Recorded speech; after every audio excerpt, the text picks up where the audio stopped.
하나 둘 셋 넷. 하나 둘 셋 넷. 보자. 상춘이 오빠, 성윤이 오빠 소리 잘 들어가요? 하나 둘 셋 넷. 소리 들려요? 소리 들리나요? 오케이, 좋습니다. 자, 오늘은 파트 3 가봅시다. 파트 3.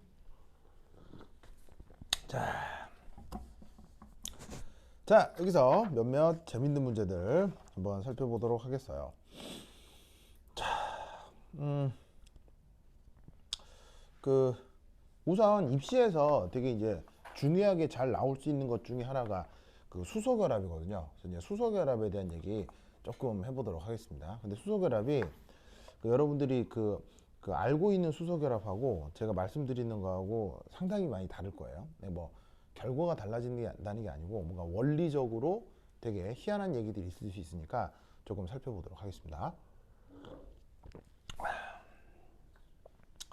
자, 어디를 한번 볼 거냐면 나와 있는 문제로는 4페이지 3번 문제 한번 보시죠.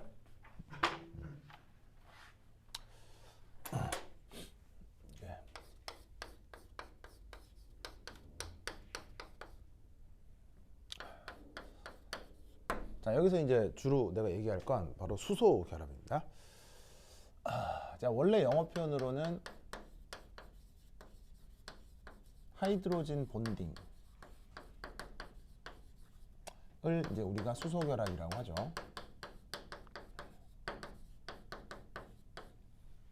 그래서 여기서 이게 우리말로 그냥 수소 결합이라고 하는데, 앞으로 이제 이게 우리말로도 말이 너무 길고 영어로도 많이 길어서 내가 그냥 줄임말로 HB 이렇게 쓸게요. 알겠죠? 수소 결합은 학교에서 배운 적 있죠? 그렇죠? 화학 2만 배우면 고등교과 과정에서 다 배우거든요. 근데 이제 아주 희한한 것들이 있을 수 있습니다. 자, 첫 번째 1. 첫 번째 1. 우선 1. 뭘 한번 해볼까?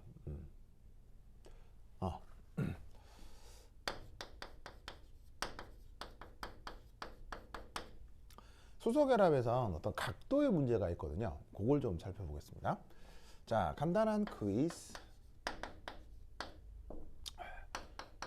요 수소결합, 하이드로진 본딩, 요거에 의한 안정성이 가장 좋아지려면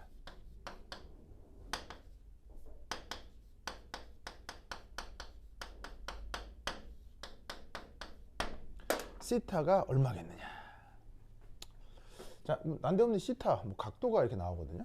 웬 각도? 자, 그러면 수소결합 하는 걸 한번 길이 볼게요. 자, 수소결합 한번 보면 어떤 게 가능하냐면, 예를 들어서 이제 여기 샨쇼, 슈쇼, 그다음에 여기 슈쇼. 와우, 그 유명한 누굽니까? 물분자. 아시겠죠? 물 분자의 루이스 구조 정도 그리죠.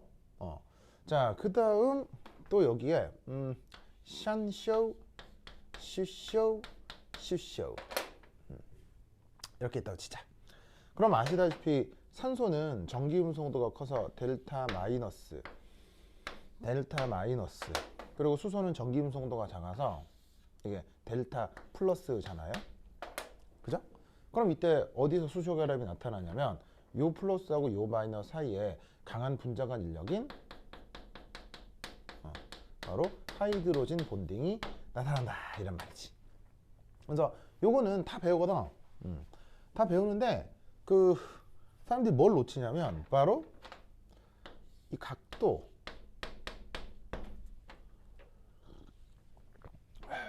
요거 좀 어떨까요? 재밌게도 화학2 교과서에 저 그림이 나와요.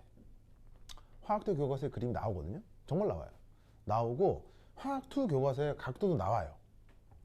정확하게는 그 각도가 말씀드린 각도대로 그림이 나와요.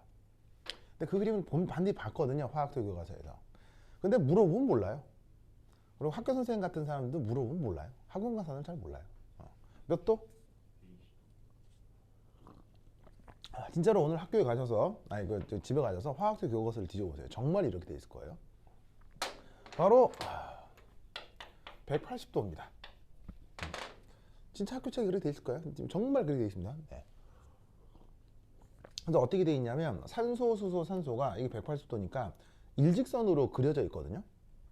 분명 그렇게 그림을 봤는데도 이게 어떤 의미인지 몰랐던 거지. 그럼 왜 180도냐?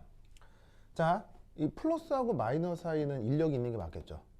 플러스하고 마이너스 사이 인력이 있는 게 맞는데 재밌는 건 이제 왜 이래야 되느냐? 왜냐하면 중요한 게 요와 요 사이에 인력 중요하죠. 중요하지만 여기서 재밌는 건 얘. 얘? 델타 마이너스지. 그럼 어떻게 되냐면 요 산소 델타 마이너스 요 사이엔 뭐가 있을 수 있냐는 거예요. 요 둘 사이엔. 얘는 마이너스고 마이너스니까 청력이 있겠지. 맞아요? 그러면 어떻게 생각할 수 있냐면 바로 산소 델타 마이너스 사이의 저 청력, 저거 어떻게 할 거냐고. 저 청력을 세게 만들어야 되겠어요? 약하게 만들어야 되겠어요?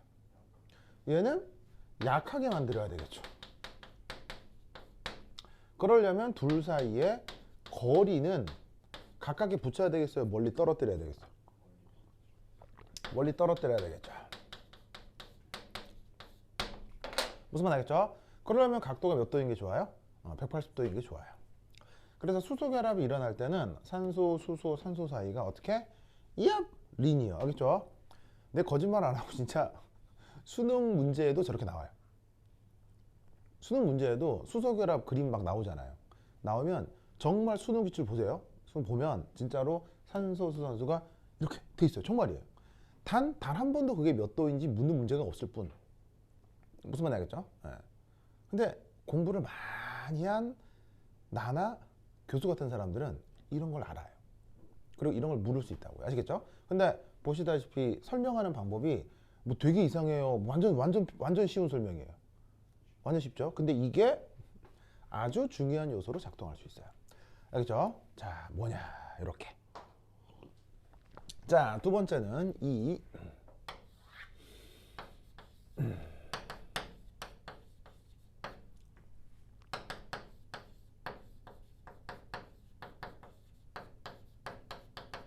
짜잔, 이걸 한번 살펴봅시다. 자, 아이디얼 아이스니까 이게 아이디얼은 이제 아주 이상적인. 근데 여기서 이제 이상적인이라는 뜻은 이상기치 할 때 이상이랑은 조금 다른데 여기서의 표현은 exact. 아주 정확한, 오류 없는 어떤이란 뜻이라고 생각합시다. 아이스는 알죠? 얼음이고요. 크리스탈은 결정. 그래서 물 얼리면 얼음 되죠.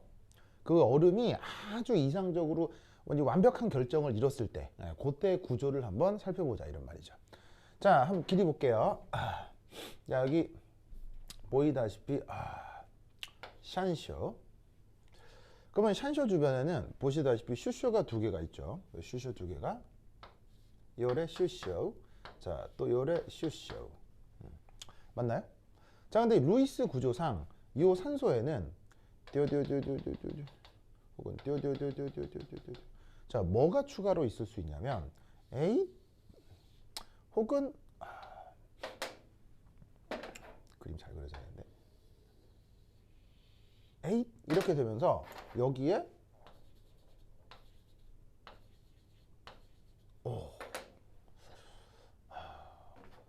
재윤 이게 뭐죠?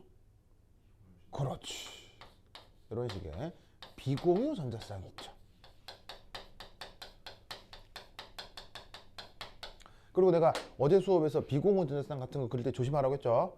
뭐 이렇게 뭐 찍 이렇게 하거나 뭐 땡 하면 되고 정확하게 다 이게 정성스럽게 다 이렇게 찍어서 표현하라고 했어요. 알겠죠? 네. 뭐 여하튼 그래서 이제 이렇게 이제 물 분자의 루이스 구조를 입체 구조를 그려봤는데 이때가 슈쇼 결합이 이제 아주 이 뭐냐면은 정확하게 이루어진다. 어디서 얼음 결정에서라고 한다면 어떻게? 요렇게 수소 주변에 여기에 샨쇼의 H2 그 다음에 수소 주변에 산소의 H2.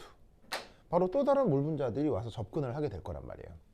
그럼 이때 보시다시피 여기 있는 산소가 델타 마이너스, 델타 마이너스, 델타 마이너스고 여기 있는 수소가 델타 플러스가 될 테니까 어떻게 되겠습니까? 요 슈쇼들을 중심으로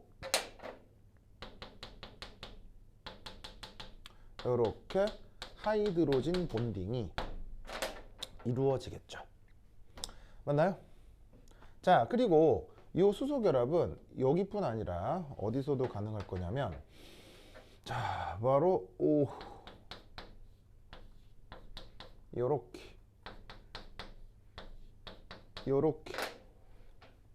또 다른 물 분자가 이제 어떻게 되겠어요? 수소를 머리를 들이미는 것들이 이렇게 산소 쪽으로 접근을 할 때도 여기에서 슈쇼결합이 나타날 거다 이런 말이죠. 무슨 말 알겠죠? 그렇죠? 자, 그럼 여기에서 중요한 사실은 뭐냐면 첫 번째, 자 여기서 이제 알아볼 건 1. 어떤 분자의 슈쇼가 다른 분자의 산소 원자의 비공유 전자쌍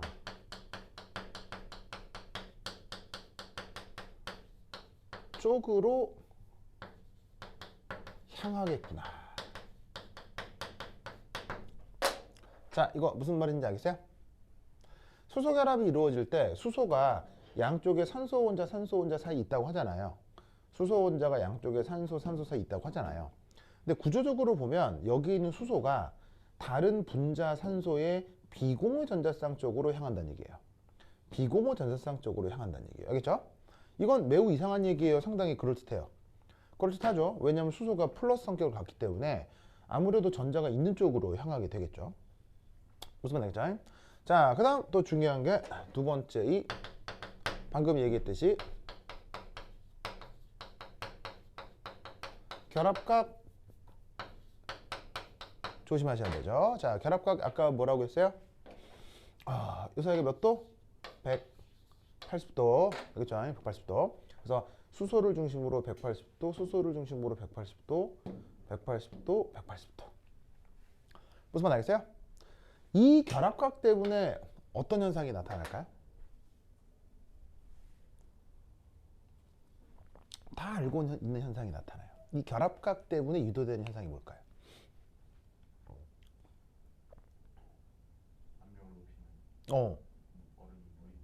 압력을 뭐라고요? 그 압력을 높일 때 뭐 얼음의 농도가 낮아진다 뭐 이런 얘기요. 그것도 이제 굉장히 중요한 얘기긴 하죠.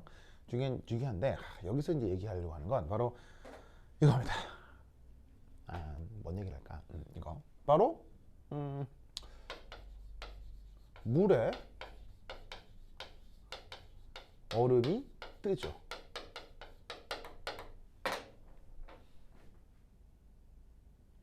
물에 얼음이 뜨죠. 이건 잘 알죠? 그 이유가 뭐 때문이라고요? 물에 얼음이 뜨는 이유가 뭐 때문이에요? 그게 바로 180도 때문이에요. 이해하시겠어요? 이걸 이해를 못 하는데 굉장히 상식적인 거거든요. 자, 무슨 말이냐면 이거예요.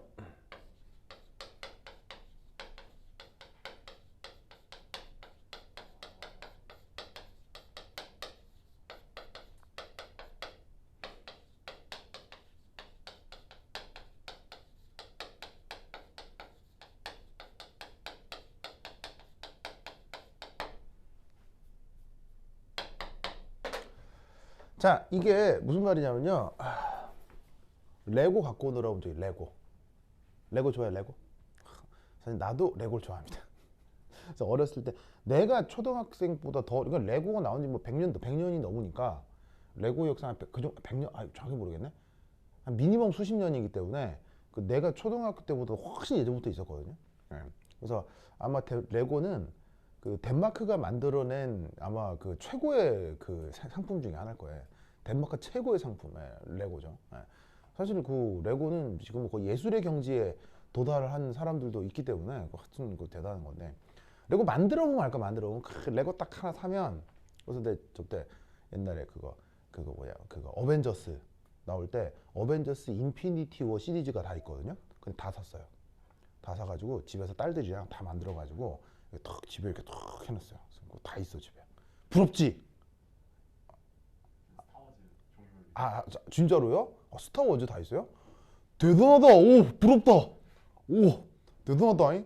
자, 하여튼 그래서 이제 그 레고를 딱 받으면 사실은 제일 행복한 순간은 바로 레고는 언박싱이죠. 이때 제일 행복하죠. 사실 다 만들어 놓고 나면 약간 허무해요. 그래서 뭐 두고 보면 이게 예쁘긴 한데, 또 다시 다 부셔서 만들 게 아니면 사실 제일 행복한 순간은 언박싱이죠. 이렇게 그림도 되게 예쁘잖아요. 그래서 레고다 이건데, 재밌는 건 그 안에 있는 부품 있잖아요. 부품이 박스 안에 원래 잘 들어있죠. 근데 그걸 다 뜯어다가 딱 그 설명서대로 맞추잖아요. 딱 똑똑똑똑 맞춰서 구조물을 만들면 그게 원래 다시 그 상자 안으로 들어가나요? 절대 안 들어가죠. 그러니까 레고의 블럭을 맞춘다는 게 무슨 말이냐면요, 막 지 맘대로 있던 레고에 결합각을 제한시킨다는 얘기예요. 어떤 건 이렇게 꼭 있어야 되고 어떤 건 이런 각도로 꼭 있어야 되는 거예요. 자유롭게 각도가 변형되는 게 아니고, 각도를 내가 원하는 것으로 딱 유지를 시키면 자연스럽게 기하학적으로 그 안에서 빈 공간이 나타날 수밖에 없어요. 무슨 말인지 알겠죠? 여기가 각도가 자유롭게 변한다면 사실은 빈 공간이 나올 이유가 없죠.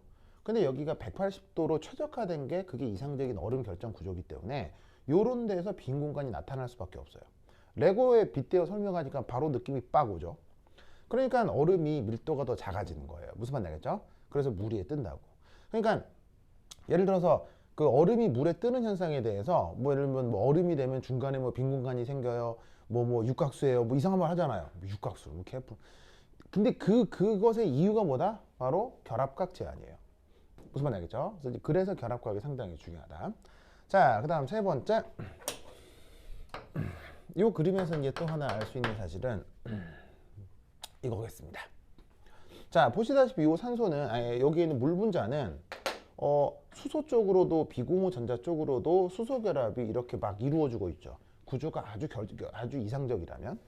그런데 이때 여기서 이제 어떤 생각을 하나 해볼 수가 있냐면, 자 봅시다.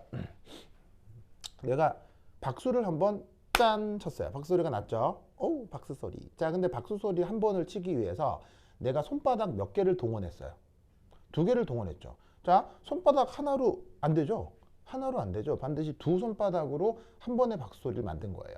그렇다면 얘를 평균적으로 어떻게 생각할 수 있냐면, 박수 소리가 한 번 날 때 한 손바닥당 절반의 박수가 기여됐다. 이렇게 뭐냐면은 평균적으로 생각할 수가 있다는 얘기예요.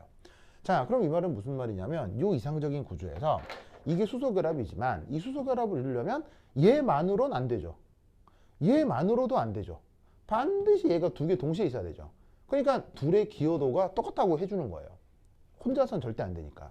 그러면 하나의 수소결합을 이렇게 나눠가지고 한쪽으로 절반, 또 한쪽으로 절반의 수소결합이 나타난다 라고 평균적으로 카운팅을 해준다, 이런 말이지. 무슨 말인지 알겠죠? 그래서 이때 어떻게 되냐면, 세 번째 바로 2분의 HB 가 지우개. 자, 말을 좀 다 쓸게요. 자, 어떻게 되냐면 H2O 한 분자당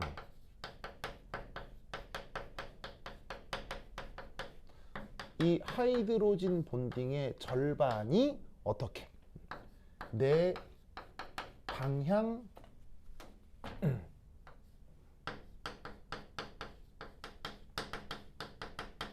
나타나는구나, 이렇게 생각을 해볼 수가 있단 말이죠. 어디까지나 평균적으로. 아시겠죠? 자, 그럼 이제 이때 얘는 어떻게 생각을 해볼 수가 있냐면 바로 이런 계산을 한번 해볼 수가 있습니다. 2분의 수소 결합이 네 방향 나타나는데 그게 H2O 한 분자당 이니까 간단하게 계산을 하면 이렇게 두 번의 수소 결합이 H2O 한 분자당 나타날 수 있겠구나 라고 카운팅을 해볼 수가 있다는 얘기지. 무슨 말 알겠죠? 알겠죠? 자, 그래서 이때 이제 또 어떤 생각을 하나 해볼 수가 있냐면, 그런데 여기서 지금 간단하게 계산한 요 H2 한 분자당 두 번의 수소결합이라고 하는 건 이 한 분자당 두 번의 수소결합 절반이 네 방향 나타난다고 했는데 얘는 정확하게는 최대 네 번이에요. 최대로 해봐야 네 번이다. 그럼 이 말은 무슨 말이냐면 실제로는 이보다 더 작을 수밖에 없습니다. 더 적을 수밖에 없어요. 이유는 뭐 때문일까요? 왜냐하면 첫 번째는 바로 저 결정 구조의 불규칙성.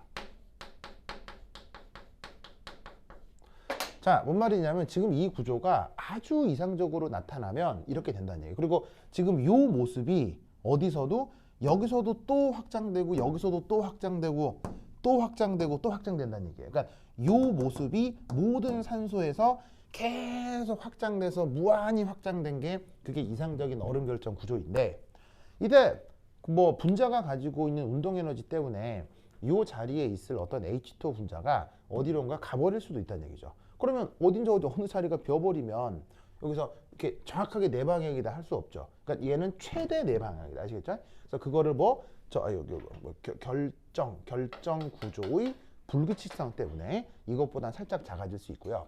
혹은 뭐가 나타날 수도 있냐면 바로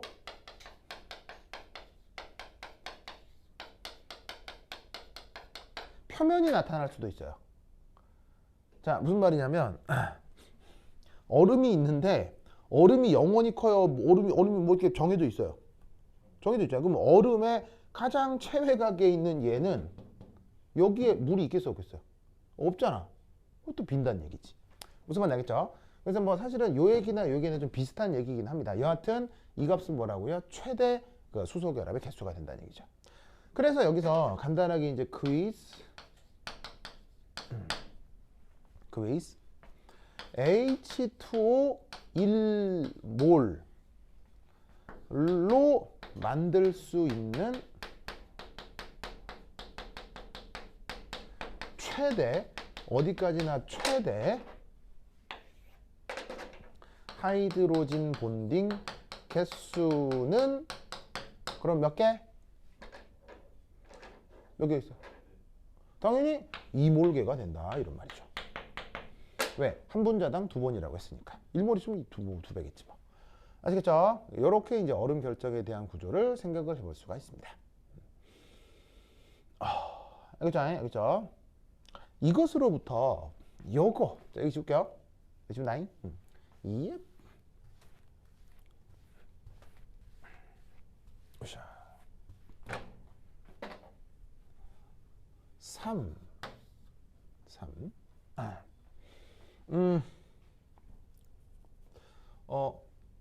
스스로 하이드로진 본딩이 가능한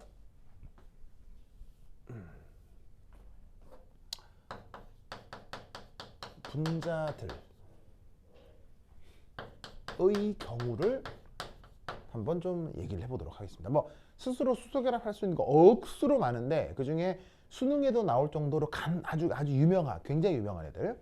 자, 딱 내가 그려보면 누군지 다 알 거예요. 그냥 학교 수업 시간에 다 나온 애들이야, 알겠죠? 자, 바로 보자. 첫 번째, 이거 알죠? 알죠? HF끼리 서로 수소결합 하죠. 이거 그 교과서에 다 나오니까. 자, 이때 얘 이렇게 이제 슈슈가 있고 재밌는 건 이 플로라이드에 열에 자, 이거 뭐라고요? 내가 파란색으로 색칠한 거? 비공호 전자쌍. 자, 그 다음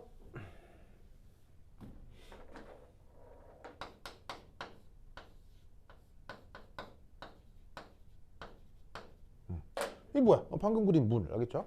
얘는 슈쇼가 이렇게 있고 비공호 전자가 이렇게. 그럼 하나 더 그려볼까?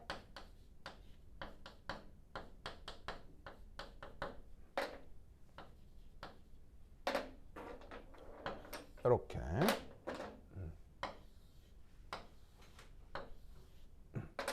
세 개 다 아주 유명한 분자죠. 뭐 얘 같은 경우는 얘 이름 뭐라고요? 암모니아라고 하죠. 아주 지독한 냄새가 나는 어떤 기체형 화합물인데 암모니아. 얘는 물이고요. 얘는 그 HF. 요 HF 한 1, 2년 사이 되게 유명한 녀석이었죠. 바로 뭐예요?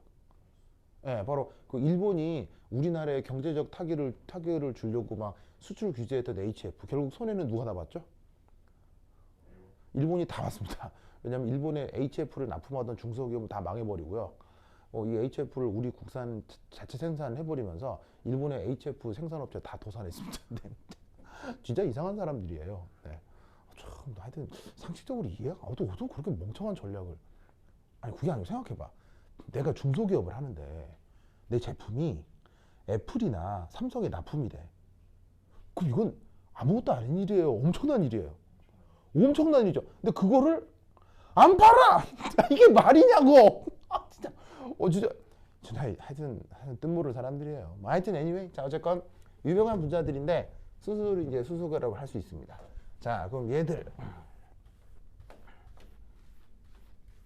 자, 여기서 이제 뭘 한번 따져볼 거냐면 바로 첫 번째 분자 내 수소 개수 몇 개 있는지 살펴보겠습니다. 몇 개 있죠? 하나, 그죠? 몇 개 있어요? 둘. 몇 개 있어요? 셋. 이렇게 당연한 걸 웃으면 되겠죠? 그 다음 역시나 분자 내 비공유 전자쌍 개수 몇 개 있어요? 세 개. 몇 개 있어요? 둘. 몇 개 있어요? 한 개. 자, 이걸 왜 조사하는 거냐면 너무너무 당연한데 이게 왜 조사하는 거냐면 바로 이렇게 분자당 가능한 최대 하이드로진 본딩 개수, 요걸 알아보기 위해서입니다. 자, 다른 건 모르겠고 요건 알아봤죠. 몇 번이었죠? 2번이었죠. 자, 이걸 어떻게 생각할 거냐면요, 결국 수소 결합이 되려면 어느 분자의 수소가 어느 분자의 비공호 전자쌍을 향해야 되는 거예요. 자, 손바닥을 치려면 박수를 치려면 손바닥이 2개가 필요하듯 수소 결합이 나타나려면 어느 수소와 어느 산소의 비공호 전자가 필요하다는 얘기죠. 어떤 비공호 전자가 필요하다는 얘기죠. 그렇다면 여기 있는 산소 같은 경우는 평균적으로 한 분자당 비공호 전자도 2개가 있고 수소가 2개가 있으니까 그게 짝을 잘 맞춰서 수소 결합이 최대 2번까지 나타날 수 있다는 얘기죠. 그러니까 남자 2명, 여자 2명이 있으면 가능한 커플의 경우의 수. 이때 선생님 저는 좀 취향이 좀 남달라 이러지 말고 그냥 평범하게 나타날 수 있는 커플의 수. 남자 2명, 여자 2명, 2커플이 만들어질 거 아니에요. 그러니까 이렇게 알겠죠? 그러면 그것에 대해서 요거. 자, 보시다시피 수소는 하나지만 비공호 전자가 3개가 있죠. 하지만 수소가 하나밖에 없기 때문에 얘네들은 분자간 가능한 최대 수소 결합 개수가 한 번밖에 안 되는 거예요. 누구에 의해서? 요거에서 결정이 되는 거지. 이쪽은 어떻게 되냐면 여기도 분자끼리 가능한 최대 수소 결합 개수가 한 번밖에 안 되는 거예요. 왜? 이때는 누가 개수가 적으니까? 비공호 전자쌍의 개수가 적으니까. 그러니까 남자 둘, 여자 둘이면 2커플이 만들어지겠지만 남자 셋, 여자 1명이면 한 커플밖에 안 만들어지잖아요. 마찬가지로 남자 1명, 여자 셋도 한 커플밖에 안 만들어지죠. 무슨 말이냐겠죠? 그러니까 되게 간단한 산수인 거예요. 그럼 이때 생각해 볼 문제는 이어 보면 이 H2O가 바로 전 우주를 뒤져도, 알겠어요?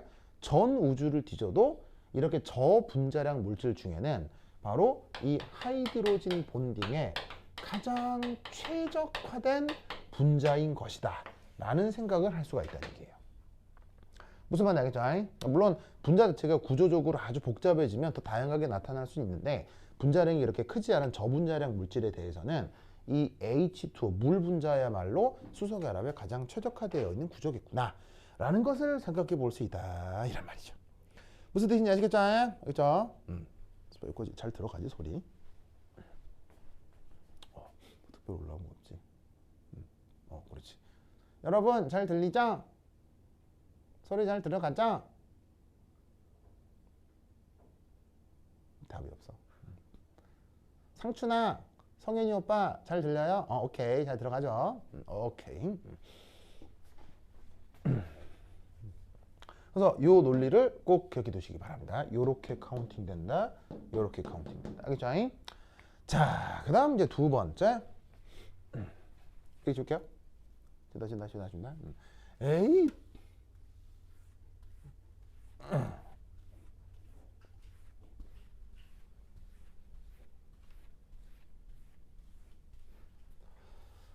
자, 두 번째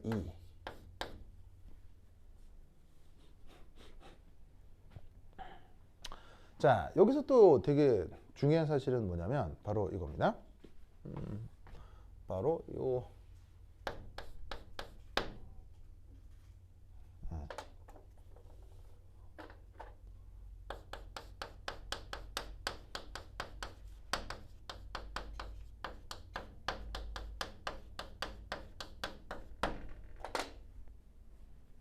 제목이 좀 독특하죠. 자, 우선 첫 번째 1.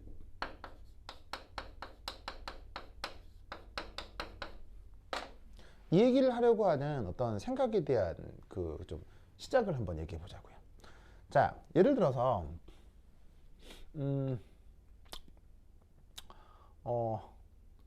질소, 수소, 그리고 또 다른 질소 이렇게 있는 경우 여기에서 수소 결합 있나요? 되나요? 바로 여기에서 수소 결합 나타나죠. 그 경우가 바로 요 암모니아에 대한 거고요. 이때 질소 역시 전기임성도가 크기 때문에 델타 마이너스 그리고 수소가 델타 플러스. 아시겠죠? 자, 근데 이때 여기서 요 질소하고 수소의 전기음성도 알죠? 이거 수능 치는 사람들 전기음성 다 외우던데, 네, 깜짝 놀랐어요. 막 전기음성도 외우는 그 테크닉이 있다던데? 나 내가 화학을 30년을 넘게 공부하고 있는데 전기음성도 그 외우는 그 무슨 뭐 방법이 있대요. 야, 하여튼 참 수능은 대단한 시험이야, 진짜. 근데 하여튼 하면 대충 이 질소가 3.0 정도 나오죠. 그 다음에 수소는 2.2, 뭐 어떤 책에는 2.1도 있는데 뭐 그냥 대충 이 정도면 돼요. 그럼 여기서 알 수 있는 자, 이 전기 음성도의 차이는 0.8이에요. 그죠? 3.6에서 2.2 빼면 이 정도 나오잖아요. 그래서 전기 음성도 차이가 이 정도 나는구나. 자, 근데 이때 여기서 자, 만약에 어떤 플로라이드 그리고 탄소 그리고 주변에 어떤 또 다른 플로라이드가 있는 경우를 한번 생각해 보자고요. 자, 당연히 탄소는 전기음성도 얼마? 2.55 정도고요. 플로라이드는 4.0이죠. 그래서 여기가 델타 마이너스 얘가 델타 플러스 이렇게 된 게로 요 사이에서도 이런 말이 있는가 모르겠는데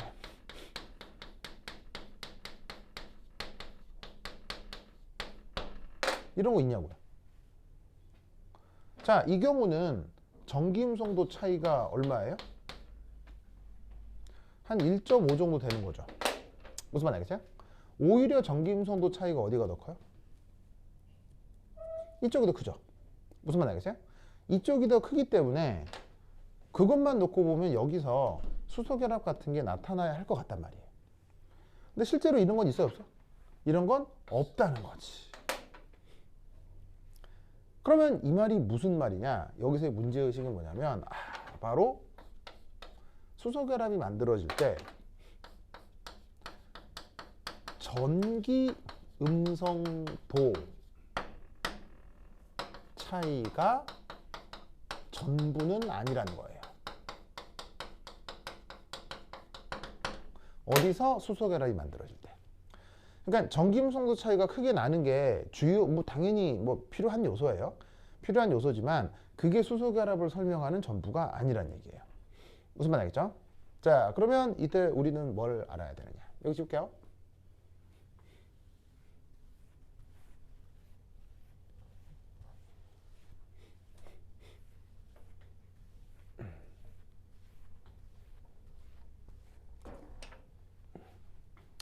자, 두 번째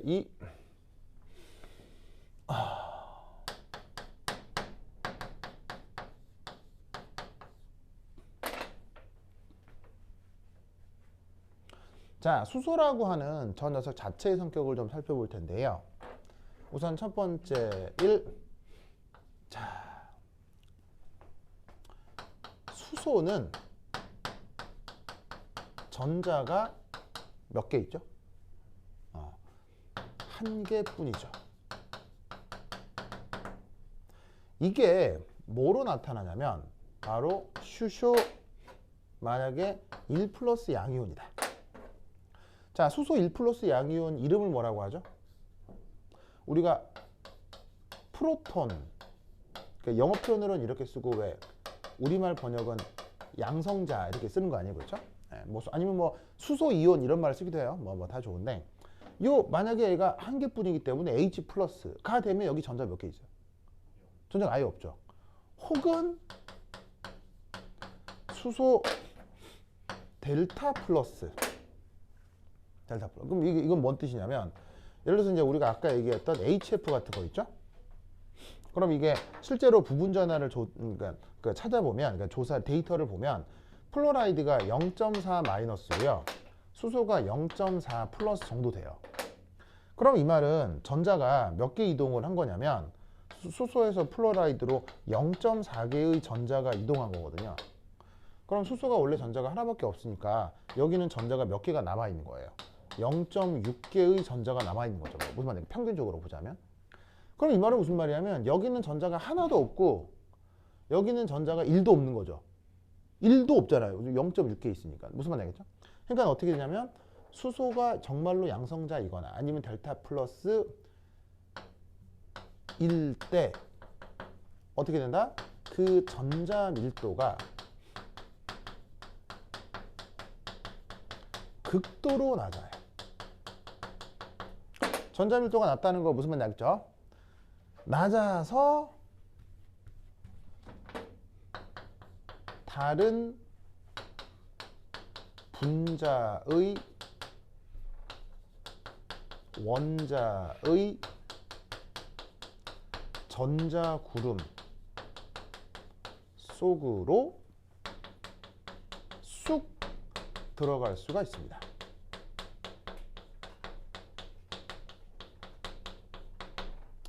자, 이게 무슨 말이냐?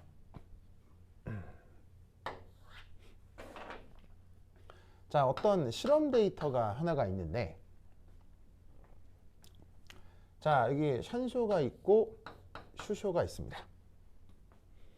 그리고 여기에 CH3가 붙어 있는 어떤 구조가 있어요. 이렇게 생긴 분자의 이름은? 너의 이름은? 그렇죠. 아주 유명한 메테이놀. 그래서 뭐 화학책에도 소개가 되는 분자입니다. 뭐 이거에 대해서 정확한 반응성 이런 건 안 나오지만 여튼 소개는 되는 분자인데 보시다시피 산소 수소 작용기가 있기 때문에 이것도 분자 간 수소 결합이 가능하다고. 그래서 이때 여기서 또 다른 메테인 분자가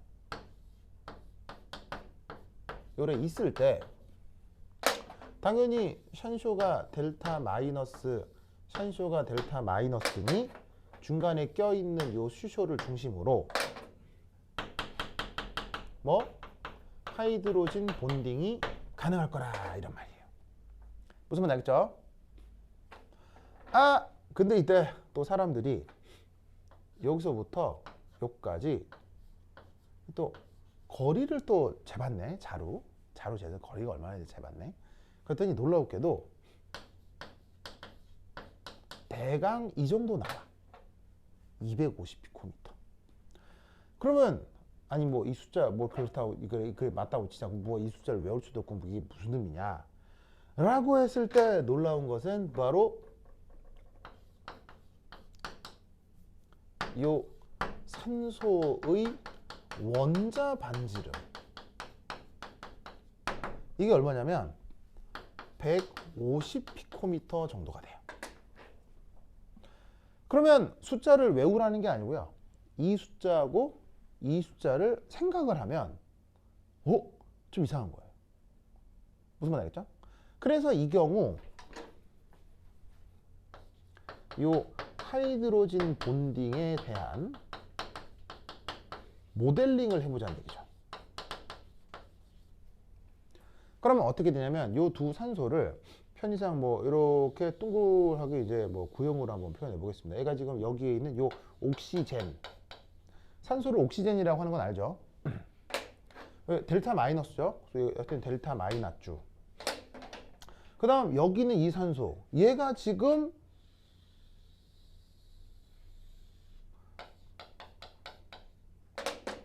이것도 델타 마이너스인데 이러고 있다는 얘기예요. 그럼 이러고라는 게 무슨 말이냐면 여기서부터 여기까지는 150인데 여기서부터 여기까지가 250이라면 이 방법밖에 없잖아. 무슨 말 알겠죠? 그렇다면 이게 어떻게 가능하냐고. 바로 여기 이 슈쇼가 플러스 성격을 가지면서 이 둘 사이의 음전하를 매개하는 거예요. 그러면 사실 잘 보세요. 요 산소하고 요 산소는 같은 분자예요, 당연히 다른 분자예요. 다른 분자인데도 이 산소의 전자구름과 이 산소의 전자구름이 겹치는 거예요. 마치 뭐처럼? 공유결합처럼. 아주 희한한 일이 벌어지는 거죠. 무슨 말 알겠어요? 그래서 여기서 이 슈쇼가 이런 식으로 쑥 들어간다는 게 수소결합에서 아주 중요해요. 근데 그게 가능한 이유가 뭐다? 전자가 한 개뿐. 무슨 말 알겠죠? 그런데 앞서 말씀드렸던 탄소는 원자 번호가 몇 번이에요? 6번 이어서 탄소가 정확한 1 플러스 양이온이어도 5개의 전자가 남기 때문에 저러한 침투가 가능하다, 불가능하다? 침투가 안 된다, 이런 얘기예요. 무슨 말 알겠죠? 지금 하는 얘기 되게 어려워요. 되게 쉬워요. 쉽죠? 쉬운데 처음 들어본 얘기들 거예요. 무슨 말 알겠죠? 무슨 말 알겠죠? 요게 이제 수소의 중요한 성격 중에 한 가지입니다. 그 다음 두 번째, 여기 줄게요.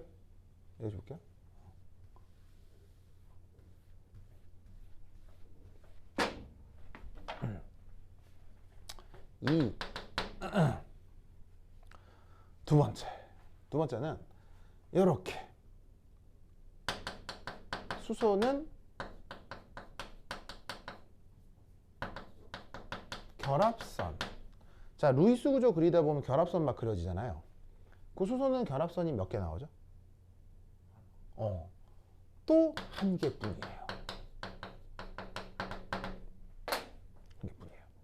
예를 들면 이 수소를 기준으로 결합선이 하나 이렇게 나온다는 얘기죠. 무슨 말 알겠죠? 그럼 이게 또 왜 중요하냐면 앞서 얘기한 침투 시에 분자 간 입체 저항이 작아지는 것입니다. 자, 이게 무슨 말이냐면 보시다시피 침투라는 현상은 두 분자가 꽤 멀리 떨어져 있는 현상에서 가능하겠어요? 두 분자가 아주 가깝게 붙어야 돼요. 두 분자가 아주 가깝게 붙어야 되죠. 그럼 예를 들어서 그 친한 두 사람끼리 오랜만에 만나서 반가워가지고 반가워 이렇게 포옹하는 어떤 상황을 생각해 보잔 말이에요.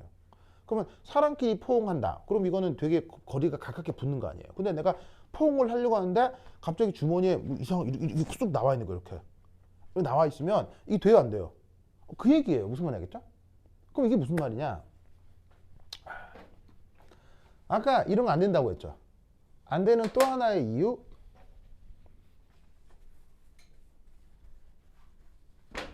보시다시피 탄소는 결합선 몇 개 나가요? 4개 나가죠. 수소는 이걸로 끝이거든요. 수소 입장에서. 근데 이 결합선이 4개 나가기 때문에 얘는 주변에 또 있을 가능성이 있어요. 무조건 있어요. 하여튼 또 있는 거예요. 또 있는 거예요. 결합선이 4개 나가니까. 그럼 어떻게 되냐면 델타 마이너스 델타 마이너스 델타 마이너스. 그럼 어떤 일이 벌어지겠어요? 얘하고 얘하고 수소 결합이고 뭐 그런 거 자시고 간에 이미 올 때부터 이 사이에 뭐가 생기겠어요? 이 사이에 뭐가 생기겠어요? 청력이 잔뜩 생기는 거예요. 그러니까 이 분자하고, 그러니까 예를 들면 얘도 여기 어떤 탄소가 있고 또 플로라이드가 있고 막 그럴 거 아니에요. 그럼 이 분자하고 이 분자가 가까워진다, 못 가까워진다? 가까워질 수가 없다는 얘기예요. 그게 수소가 최적화란 거죠. 무슨 말 나겠죠? 그래서 이 문제, 두 번째 문제는 바로 이거예요. 수소 결합이 가능한 이유는 바로 전기 음성도 차이, 이건 당연한 건데 그것보다 더 중요한 게 뭐다? 수소는 전자가 한 개뿐이고 수소가 결합선이 한 개뿐이라는 거. 무슨 말 나겠죠? 알겠죠? 이게 답이 되는 것입니다. 알겠죠? 이 문제는 굉장히 훌륭한 문제인데 이게 뭐 사실은 이제 뭐 이게 사실 서울대 기출이거든요. 서울대 기출인데 뭐 카이스트 반인데도 말씀을 드리는 이유는 서울대 기출하고 그 카이스트 기출은 되게 유형이 비슷해요. 그리고 서로 참고를 많이 하거든요. 말씀드렸나 모르겠는데 서로 기출 문제를 공유하고 연구한다고 했죠. 그래서 서울대 기출하고 그 뭐냐면은 그 카이스트 기출이 결국 같은 건 아니죠. 다르게죠. 똑같이 내면 그건 사기지. 무슨 그냥 같지는 않는데 분명 유형이 굉장히 비슷합니다.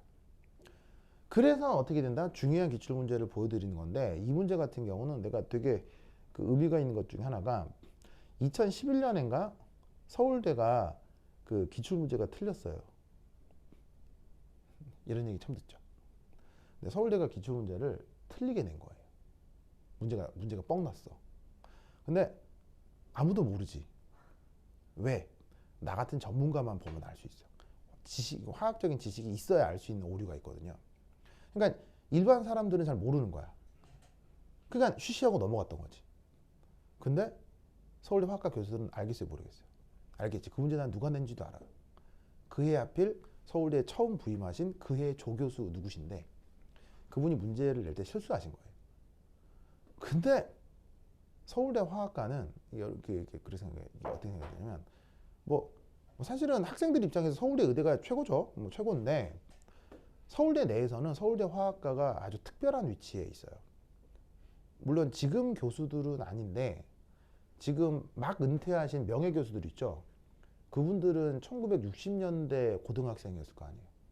그러면 그때 당시 서울에서 그러니까 대한민국에서 1등, 대한민국에서 막 학력고사 막 전체 수석 했던 사람들이 요즘은 의대를 가지만 그때는 그러니까 서울 화학과를 갔다고요. 왜냐면 그때 당시 중화학공업 육성 정책 때문에 대한민국 최고의 인재들이 서울대를 갔어요. 대한민국에서 제일 똑똑한 사람들이 그러니까 서울대 그 화학과를. 그리고 그분들이 나중에 스탠퍼드, 코넬, 하버드 이런 데 가서 거기서 또 전교 1등 해요. 대한민국에서 천재면 전 세계 어디 가도 천재예요. 그러니까 봐요. 내가 경기고등학교에서 전교 1등 했어 막. 그리고 수능 뭐 학력고사 정시 수석이야. 그리고 스탠퍼드에서도 막 빛나는 막 무슨 말 알겠어요? 전체 수석이야. 서울대 와서 화학과 교수가 됐어. 그럼 그 사람들의 콧대와 그 프라이드는 상상을 초월합니다. 그 교수들 입장에서 대서울대 화학과에서 문제가 뻥 났다. 그래서 놀라운 일이 어떤 일이 벌어진 줄 아세요? 그로부터 2, 3년간 서울대 이 문제가 비공개가 됩니다. 그래서 2015년까지인가가 비공개였어요. 2016년 한 몇 년까지 비공개가 돼요. 무슨 말 알겠죠? 그래서 그때 당시에 서울대 기출문제는 알 수가 없습니다. 근데 이제 그때 그 국회 교육위원회에서 그래서 서울대에서 내는 기출문제가 과연 그 뭐냐면은 고등교과 과정과 관계가 있느냐를 감사가 들어왔거든요. 그럼 국회의원이 서울대니 명령을 한 거죠. 야, 그간 기출문제 좀 줘봐라. 하지만 비공개여도 서울대는 무조건 제출해야 돼. 왜냐하면 요즘 우리가 국회의원 하면 맨날 욕하지만 사실 국회의원은요 이게 굉장히 높은 사람이에요. 이게 그 정치 권력이 엄청 높은 사람이에요. 정말로. 그 국회의원이 명령하면 무조건 들어야 돼요. 하고 서울대가 이제 기출문제를 냈겠죠. 그래서 뭐 수학, 물리, 화학 비공개로 다 돌렸는데 다 냈겠죠. 근데 국회의원이 딱 보고 이제 검수를 해야 되는데 잘 모르겠죠. 그럼 그때 이 화학 문제를 검수해달라고 화학 문제가 나한테 왔었어요. 왜? 그때 이제 뭐 서울대건 카이스트건 심층 수업이 내가 일타했거든요. 대치동에서. 근데 그때 이제 학생이 막 이 안에 막 100명, 200명이 됐었기 때문에 그래서 그때 나한테 온 거예요. 그러니까 어떻게 이제 인맥을 통해서 나한테 온 거예요. 그때 이 문제를 딱 받아들고 오 예! 왜냐면 내가 이 수업 해야 되니까. 아무도 모르는 문제잖아요. 그거 내가 딱 입수한 거 아니에요. 오 예! 그게 수업이 엄청 잘 써먹었죠. 그리고 이제 거기 그 뭐냐면 검수서에는 아이고 뭐 고등교과에 다 나옵니다. 다 나옵니다. 하고 대충 해줬지. 다 해줬지. 왜? 이 문제 보시면 자 봐요. 수소결합 고등교과에 나와야 나와. 화학초에 나오죠. 그다음 전장 하나뿐이다. 고등학교 측에 나와야 안 나와요? 나오죠. 화학원에. 그리고 수소의 결합선이 한 개뿐이다. 고등학교 측에 나와야 안 나와요? 나오죠. 화원에. 근데 화투에 나오는 수소결합에 대한 어떤 질문에 대한 답이 화학원 교과서에 있다고요. 무슨 말 알겠어요? 그래서 서울대 문제는 굉장히 좋은 문제예요. 수준이 굉장히 높은 거예요. 문제만 읽으면 고등학교나 혹은 중학교 때 봤던 내용들이 다 그냥 그대로 나오는 것 같거든요. 근데 실제로 이 문제를 답을 하려면 굉장히 까다로워요. 왜냐하면 서울대 문제 같은 경우는 화학 전체 과정을 완전하게 통달한 상태에서 어떤 문제를 내는데 그 문제의 답이 상상을 초월한 어떤 위치에 있는 거예요. 그래서 서울대 문제는 상당히 좋습니다. 그 서울대 교수들과 수준이 비슷한 사람들이 카이스트. 왜냐하면 임용될 때 이게 교수가 서울대 임용되는 사람, 카이스트 임용되는 사람 수준이 같거든요. 그러니까 보통 실력이 있으면 서울대로 가고 싶겠죠. 근데 하필 그때 자리가 서울대 안 나니까 카이스트로 가는 거라서 그 교수들이 보는 관점은 비슷해요. 그래서 카이스트 문제 중에도 기가 막힌 거 많거든요. 그러니까 파트 1에서 얘기했던 그 질량 분석 문제도 굉장한 문제예요. 그러니까 그런 식으로 서울대 교수와 카이스트 교수들이 보는 관점이 비슷하기 때문에 이런 문제들은 알아둘 필요가 있어요. 알겠죠? 그리고 보시다시피 모두 다 고등교과 과정에 나오는 단어들로만 구성돼요. 그래서 이런 문제들을 잘 좀 기억해 두셔야 됩니다. 그래서 소개해드리는 거니까 그냥 뭐 카이스트 문제 아닌데 이러지 마시고요. 제가 이렇게 언급하는 거는 봐두시는 게 좋습니다. 알겠죠? 자, 그래서 여기 딸려있는 마지막 문제 한번 보실까요?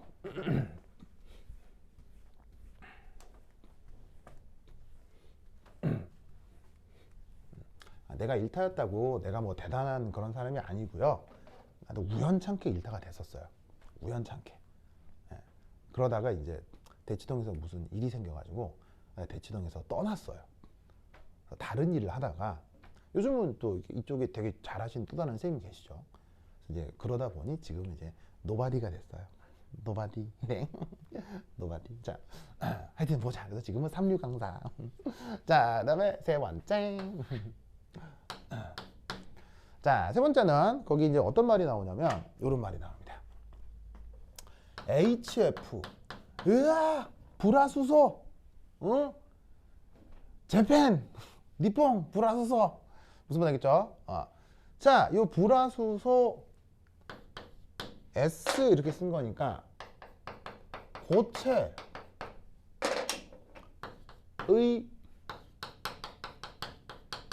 이상적인 결정 구조를 그리시오.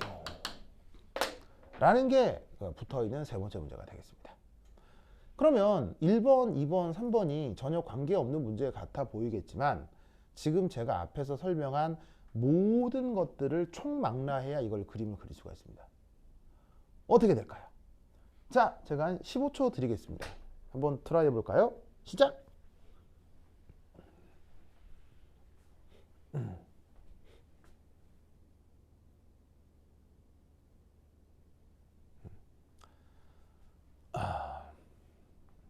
자, 슉슉슉 그릴 수 있겠어요? 자, 한번 볼까요?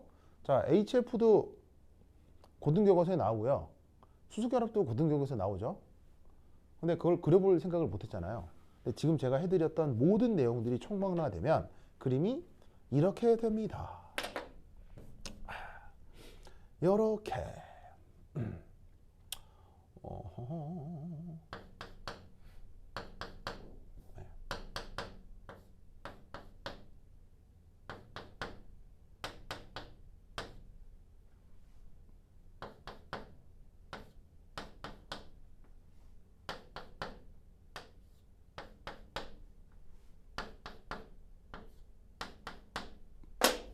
이렇게 계속 반복됩니다. 보이세요? 자, 어떻게 되느냐? 우선 아시다시피 산소는 델타 플러스 맞지요? 그리고 여기에 있는 플로라이드는 델타 마이너스 맞지요? 그래서 수소결합이 플로라이드 사이의 수소가 요래. 아시겠죠? 그래서 그런 관점으로다가 요 수소를 중심으로 수소결합이 요래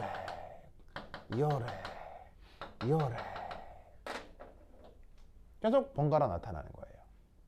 이때 꼭 기억할 것 몇 도? 180도. 그래서 수소를 중심으로 리니어. 아시겠죠? 그리고 또 하나 수소결합이 한번 나타나면 절반의 수소결합을 가정해 줄 수 있다고 했죠. 수소결합이 나타나면 절반의 수소결합을 고려할 수 있다고 했죠.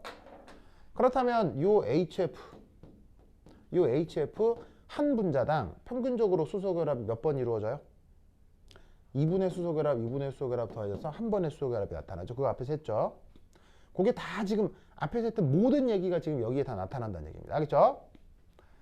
근데 아까 앞에서 얘기하지 않았던 얘기가 하나 있는데 그게 바로 뭐다? 여기가 114도 정도가 돼요. 누굴 중심으로? 플로라이드를 중심으로. 자, 물론 180도 이런 건 기억할 수 있죠. 근데 114도 이런 건 어떻게 외워? 이걸 외우라는 게 아니고요. 이걸 어떻게 생각을 해야 되냐면 얘가 플로라이드를 중심으로 벤트 이게 구분형이구나. 누구를 중심으로? 플로라이드를 중심으로. 저거를 알고 그려야 된다는 얘기예요. 자, 저 플로라이드 주변에 왜 벤트가 될까요? 이유가 뭘까요? 저 이유 역시 고등화학원 교과서에 나옵니다. 고등학교 화학기에서 다 배운, 학교 내신에서 다 배운 겁니다. 그래서 얘가 좋은 문제라는 얘기입니다. 고등학교 때 다 배운 겁니다, 답이.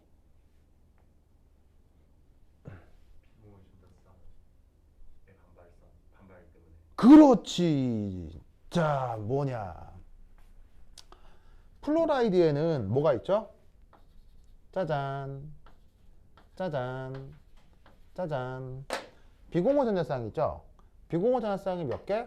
한 개, 두 개, 세 개.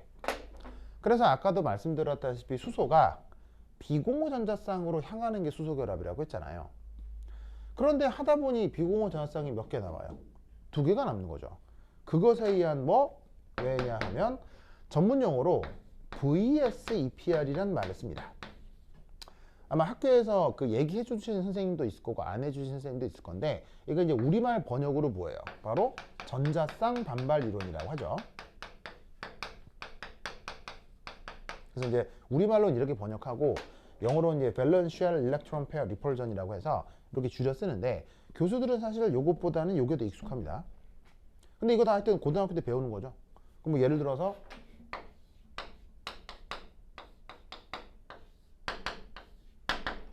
할 때 이 각도 몇 도예요? 그 유명한 각도 104.5도죠? 이유가 뭐예요? 이거잖아. 그럼 이것의 이유와 이것의 이유가 같다는 얘기지. 무슨 말 알겠죠? 알겠죠? 그래서 이 문제는 내가 여러모로 생각했을 때 굉장히 좋은 문제다. 무슨 말 알겠죠? 알겠죠? 그래서 이런 문제가 중요하니까 기억을 해두시면 좋겠습니다. 오케이, 됐다.